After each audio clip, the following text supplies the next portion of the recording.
फिर से बता देता हूँ, रिकॉर्ड नहीं हुआ ये वीडियो, हम बता देते हैं। The equation of the circle of the smallest radius which passes through the points -1, 0 and 0, -1। देखो सर्कल का इक्वेशन पूछ रहा है, स्मॉलेस्ट रेडियस पूछ रहा है, ठीक है, स्मॉलेस्ट रेडियस, और जो कि वो सर्कल जो है पॉइंट पास करेगा -1, 0 और 0, -1। आप देखो ये अगर कॉर्ड बना दें, ठीक है, कोई और कॉर्ड ऐसे रहेगा तो हमें इससे इसका लेंथ से बड़ा डायमीटर हमें मिलेगा, लेकिन स्मॉलेस्ट रेडियस का है, इसका मतलब स्मॉलेस्ट डायमीटर भी हमें मिलना चाहिए। तो हम क्यों ना -1, 0 से 0, 1 वाली जो लाइन है इसी को हम डायमीटर बना दें तो हमें स्मॉलेस्ट रेडियस मिल जाएगा। तो इसको डायमीटर हमने बना दिया, तो इसका सेंटर पॉइंट जो मिड पॉइंट होगा वही सेंटर ऑफ द सर्कल होगा। तो इसका मिड पॉइंट निकाल लिया, -1 + 0/2 और 0 -1/2, तो -1/2 -1/2 इसका सेंटर पॉइंट निकल गया। अब रेडियस निकाल लो, तो रेडियस इसका लेंथ निकाल लिया, तो -1, -1/2 तो 1/2 का स्क्वायर आएगा 1/4। सिमिलरली 0 -1/2 1/2 का स्क्वायर आएगा 1/4।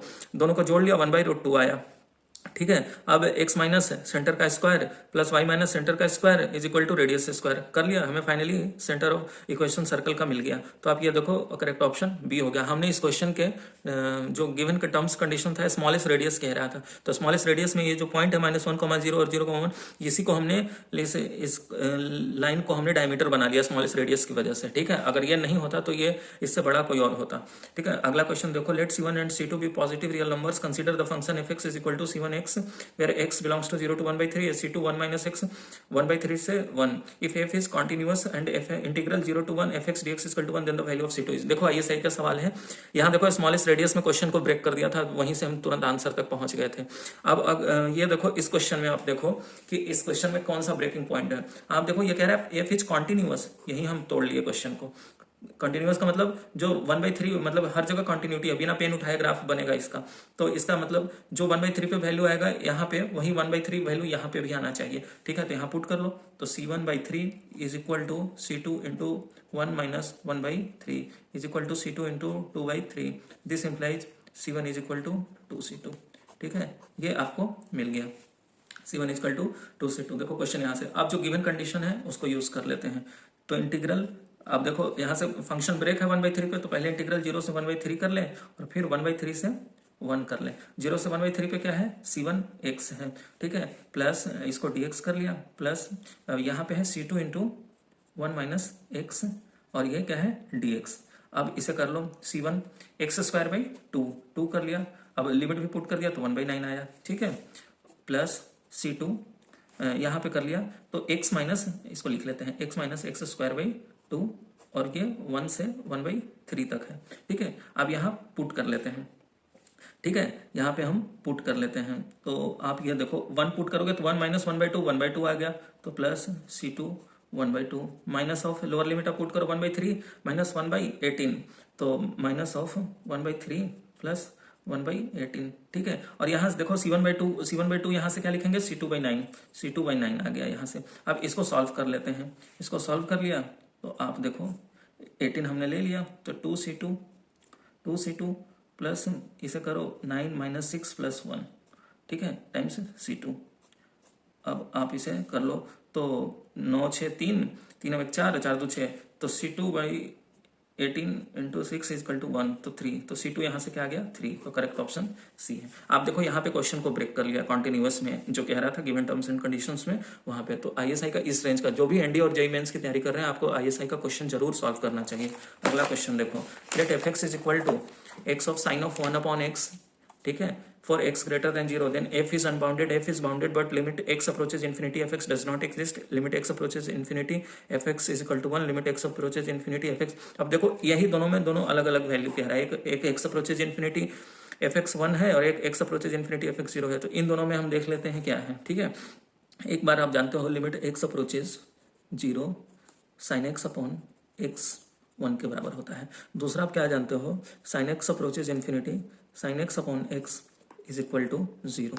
ये देखो इन्हीं दोनों में से कोई एक कौन सा फॉर्म के है, जो फॉर्म का होगा वो उसका सही ऑप्शन होगा। अब आप देखो x अप्रोचेस इन्फिनिटी कह रहा है, x अप्रोचेस इन्फिनिटी की है, तो आप देखो ऊपर से फंक्शन को हम लिख सकते हैं sine of 1/x upon 1/x limit x approaches infinity. देखो जब x अप्रोचेस इन्फिनिटी है तो sine 0/0, x approaches infinity sine 0/0 कौन सा आएगा, आप आप बताओ, साइन 0/0 बन रहा है, आप ये वाला बन रहा है ना, साइन 0/0, यहाँ भी 0 बन रहा है ना, साइन 0/0 क्या है, 1 आ रहा है, तो करेक्ट ऑप्शन सी है। आपको ये वाला याद रहना चाहिए, ठीक है। और इसका कैसे आता है, इसको तो एल हॉस्पिटल से साइन x/x को cos x/1 हो जाएगा, x 0 रख दो तो 1 के बराबर। इसको ऐसे करते हैं, साइन x का वैल्यू 1 से 1 के बीच में होता है, ठीक है। अब नीचे x से डिवाइड करो तो -1/x less than equal to sine x/x less than equal to 1/x। अब लिमिट x अप्रोचेज इन्फिनिटी कर दोगे तो ये 0 बन जाएगा, और x अप्रोचेज इन्फिनिटी कर दोगे तो ये 0, तो इसलिए यहाँ से तो ये दोनों चीज़ आपको पता होनी चाहिए। अगला क्वेश्चन देखो, the minimum value of the function value of x² + y² subject to x + y = 1। यहाँ से y को x के टर्म्स में लिख लो, तो x² + y² है, तो y को 1 - x का स्क्वायर लिख लेते हैं, x²। अब यहाँ से लिखो 2x² - 2x + 1। अब पूछ रहा है इसका मिनिमम वैल्यू। देखो ये क्वाड्रेटिक इक्वेशन है, ठीक है, क्वाड्रेटिक इक्वेशन, इसका एक बार डिटर्मिनेंट निकाल लें तो b² - 4ac, ठीक है, लेस देन 0 आया। इसका मतलब जहाँ पे इसका डेरिवेटिव 0 होगा वहीं पे इसका वैल्यू मिनिमम आएगा, तो इसका निकाल लेते हैं। 4x ऑलवेज पॉजिटिव आएगा, तो 4x - 2 = 0, x = 1/2। यहाँ पुट कर दो, x = 1/2, 2 × 1/4 - 2 × 1/2 + 1, ये से ये कट गया, 1/2 आ गया, तो करेक्ट ऑप्शन बी है। आप देखो ऐसे इसके क्वेश्चन को, ये ISI का क्वेश्चन है लेकिन इतने अच्छे तरीके से इसको सॉल्व कर रहे हैं, ठीक है। अब आप देखो, the number 253264591 is divisible by 3 और 11। देखो 3 का डिविजिबिलिटी टेस्ट आपको पता होना चाहिए और 11 का डिविजिबिलिटी टेस्ट पता होना चाहिए।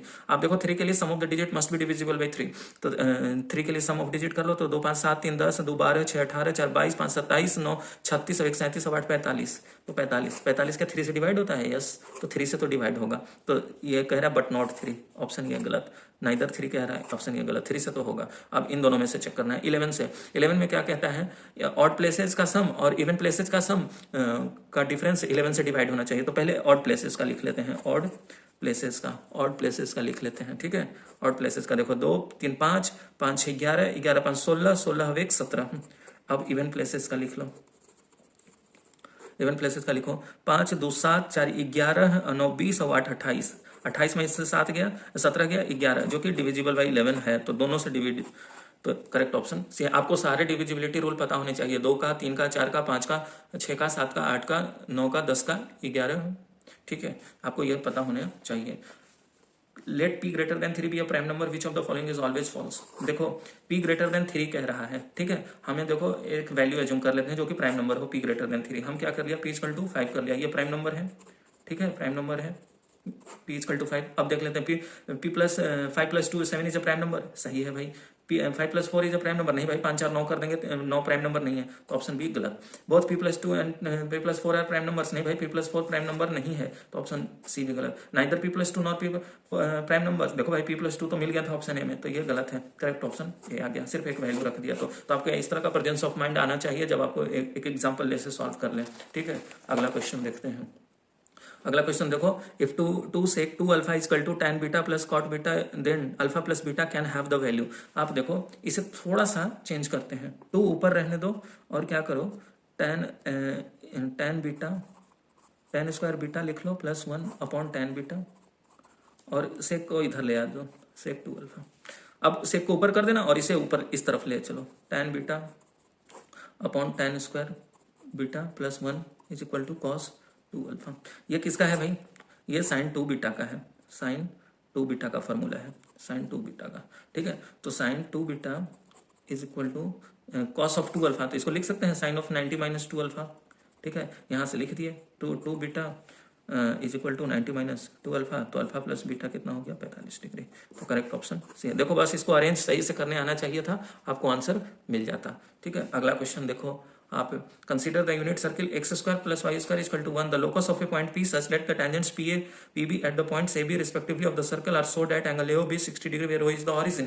देखो एक सर्कल है जो कि x² + y² + 1, ठीक है, ये इसका सेंटर है वो, ठीक है। आपको कह रहा है PA एक टेंजेंट ड्रॉ किया, ठीक है, ये B है, ये P पॉइंट है, ये A पॉइंट है, ये कह रहा है एंगल AOB कितना है, 60 डिग्री है, ठीक है। देखो एक क्या करते हैं, यहाँ से लाइन ड्रॉ करते हैं। ये देखो दोनों एंगल से दोनों ट्रायंगल कॉन्ग्रुएंट हैं। आप ये देखो ये 90 ये साइड कॉमन, ये लेंथ बराबर, क्यों? क्योंकि एक्सटर्नल पॉइंट से टेंजेंट ड्रॉ करते हैं सर्कल पे, तो दोनों बराबर लेंथ का होता है। या फिर ये रेडियस ये भी बराबर, साइड एंगल साइड से कहो या साइड से कहो, ठीक है। अब ये दोनों एंगल बाइसेक्ट करेगा तो ये 30 डिग्री बना, ये भी 30 डिग्री बना, तो 90 ये 30 ये, तो ये कितना एंगल 60 डिग्री, ठीक है। अब यहाँ से आप इस पॉइंट को h कॉमा ए कर लो, ठीक है। रेडियस आपको पता है 1, यहाँ से sin 60 लगा दे परपेंडिकुलर अपॉन हाइपोटेनस, तो sin 60 इक्वल टू √3/2, परपेंडिकुलर कितना है, रेडियस ऑफ द सर्कल इतना, और हाइपोटेनस कितना है √h² + k²। भाई इसका पॉइंट h के, ये 0 0 है, ऑरिजिन है, सेंटर ऑफ द सर्कल, ठीक है। अब यहाँ से देखो स्क्वायरिंग बोथ साइड कर दो, h² + k² इक्वल टू 4/3। तो ऑप्शन पढ़ो, ये इक्वेशन ऑफ सर्किल आ गया जिसका सेंटर 0 0 और radius 2/√3 unit, circle of radius 2/3 with centre 0, ये सही ऑप्शन है भाई, पहला ही पढ़ते आ गया। सर्कल ऑफ रेडियस विथ √3 गलत है भाई, √3 नहीं 2/√3 आ गया। सर्कल ऑफ रेडियस 2 गलत, पेयर ऑफ स्ट्रेट लाइन गलत है भाई, ये सर्कल कहाँ है। आप देखो पहला ही ऑप्शन आ गया हमारा, ठीक है। अब अगला क्वेश्चन देखते हैं, ठीक है। ये बहुत अच्छा क्वेश्चन है, ये बहुत अच्छा क्वेश्चन है। Let ABC be real number such that 3b greater than a², ठीक है। Then the function g such that r2 are given by gx equal to x cube plus x square plus bx plus c is 1 1 and onto 1 1 but not onto but not 1 1, neither 1 1 nor onto। देखो जब cubic polynomial हो या polynomial हो, r2 r है तो on to तो पक्का होगा, ठीक है। ऑन टू तो ऑलवेज होगा ऑन टू, ठीक है। तो नॉट ऑन टू कह रहा है, नॉट ऑन टू मतलब गलत, नॉट ऑन टू किस में हो रहे हैं, नॉर ऑन टू, ये भी गलत। देखो सीधे सीधे जो मेरा कंसेप्ट क्लियर था उसमें हमने अभी बगैर किसी क्वेश्चन के कंडीशन यूज किए हुए हमने सिर्फ ये देख लिया और ये पॉलिनोमियल देख लिया, सीधे हमने जाना मेरा फंक्शन ऑन टू होगा ही होगा, ठीक है। For every real value of y we will get a real x, ठीक है। तो ये तो हमें मिल गया। अब देखो कंडीशन कह रहा है 3b ग्रेटर देन a²। हम इस कंडीशन के लिए एक बार थोड़ा सा इस फंक्शन को डिफरेंशिएट करते हैं, तो g' इक्वल टू क्या हो जाएगा 3x² + 2ax + b। इसका डिटर्मिनेंट निकालो, तो determinant equal to 4a² - 12b। अब आप देखो इसमें 4 फैक्टर आउट कर लो, a² - 3b। अब देखो ये क्या कह रहा है, यहाँ जो गिवन कंडीशन है 3b greater than a², 3b greater then, इसका मतलब हमारा डिटर्मिनेंट जो है वो लेस देन 0 है, ठीक है। यहाँ से आप यही तो कर सकते हो, 3b - a² या a² - 3b लेस देन 0, इधर लेके आ जाओ तो a² - 3b लेस देन 0, मतलब हमारा डिटर्मिनेंट लेस देन 0 है। डिटर्मिनेंट लेस देन 0 है, इसका मतलब क्यूबिक पॉलिनोमियल है, इसका हमें एक रूट और ऐसा कोई भी नहीं मिलेगा जहाँ पे डेरिवेटिव 0 हो। तो ग्राफ कुछ उसका ऐसे होगा, ठीक है। आपका ग्राफ कुछ इसका ऐसे मिलेगा, कहीं भी आपको ग्राफ ऐसे नहीं मिलेगा, ये जो है यही डेरिवेटिव बताता है। तो कहीं तो ऐसा नहीं है जहां स्लोप 0 हो, कभी नहीं मिलेगा भाई, लेस देन 0 डिटर्मिनेंट आ रहा है तो कोई भी प्रैक्टिकल नहीं। तो ग्राफ कुछ ऐसा आपको निकल के जाएगा, ठीक है। ये ऐसा जाएगा, हॉरिजॉन्टल लाइन टेस्ट कर लो, सब एक बार कट कर रहा है तो इसका मतलब ये 1 1 भी होगा, तो करेक्ट ऑप्शन है। देखो गिवन कंडीशन से हम सीधे फंक्शन हम अपने आंसर तक पहुंच गए, ठीक है। ये देखो ये क्वेश्चन मुझे आता नहीं है, हम इसलिए ये क्वेश्चन को लिए हैं, मेरे को अभी भी इसका तरीका प्रॉपर पता नहीं है, लेकिन अब इसको सॉल्व करना है और बिल्कुल सही तरीके से सॉल्व करूंगा। मुझे आता नहीं है लेकिन मैं इसको एजम्पशन मान के, और एक गलत नहीं होगा, ठीक है। आप देखो अगर मेरे को जब भी इसका आंसर पता चलेगा तो मैं आपको बता दूंगा, या आप लोग से किसी को पता होगा तो आप बता देना, लेकिन मेरे को इसका अभी भी जो प्रॉपर तरीका है नहीं पता है, लेकिन मेरे को अब सॉल्व करना है जिससे कोई ना काट सके और मैं बिल्कुल एश्योर्ड रहूं। कोई ट्रिक भी नहीं है ना कोई रट्टाफिकेशन है। A triangle in the plane area has one, then its parameter p must satisfy. अब देखो इसमें मेरे को कोई भी ऐसा क्लू नहीं मिल रहा है जिससे मैं क्वेश्चन के आंसर तक पहुंच जाऊं, क्वेश्चन को एक्सप्लॉइट कर दूं। मेरे को अपना एक स्ट्रेंथ है, हम क्या करते हैं ट्रायंगल को इक्विलैटरल मान ले, ट्रायंगल जो है हमारा इक्विलैटरल हो जाए। यहीं पे हम क्वेश्चन इसको ब्रेक कर दिया, कहीं गिवन कंडीशन कुछ नहीं था, हम ट्रायंगल को इक्विलैटरल मान लिए। अब ठीक है, हैज ए एरिया 1, तो हम ट्रायंगल का जानते हैं 1 = √3/4a², ठीक है। तो a² क्या हुआ 4/√3, ठीक है। ये हम थोड़ा सा निकाल लिया। अब पैरामीटर कह रहा है तो इसको करो तो 4/1.732, तो a यहाँ से निकाल लो तो 2/√1.732, ठीक है। अब क्या कह रहा है पेरीमीटर की मस्ट सेटिस्फाई, पेरीमीटर तीनों साइड का सम होगा तो 3a आएगा, तो 3 × 6/√1.732। आप देखो 1.732 को 1.3 करोगे तो ठीक है 1.3 लगभग यही आएगा, और 13 × 52 तो 4 से बड़ा ही है, 4 से बड़ा मिलेगा हमें, ठीक है वैल्यू। तो आप देखो p < 1 नहीं भाई, हमें 4 से बड़ा वैल्यू मिलने को तैयार है, तो p < 2 नहीं, p = 2 नहीं, देखो करेक्ट ऑप्शन p < 2 आ रहा है, ठीक है। तो ये चीज हमें मिल गया, ठीक है। तो इतने आसानी से हमने इस तक पहुंच गया, लेकिन मेरे को अभी इसका प्रॉपर तरीका पता नहीं है। अगर आप लोग को पता हो तो मुझे बताना। और मैंने जो बस इसका क्वेश्चन को एक्सप्लॉइट कहाँ कर दिया, हमने ट्रायंगल को इक्विलैटरल माना। तो ये होती है नॉलेज की पहचान। अगर आपको क्वेश्चन आता भी नहीं हो फिर भी हमें सही तरीके से सॉल्व करना है विथ डिटर्मिनेशन, तो आपको इस तरह से अप्रोच रखनी पड़ेगी। जिस दिन मेरे को इसका मेथड पता चल जाएगा मैं आपको बता दूंगा। ठीक है, ओके।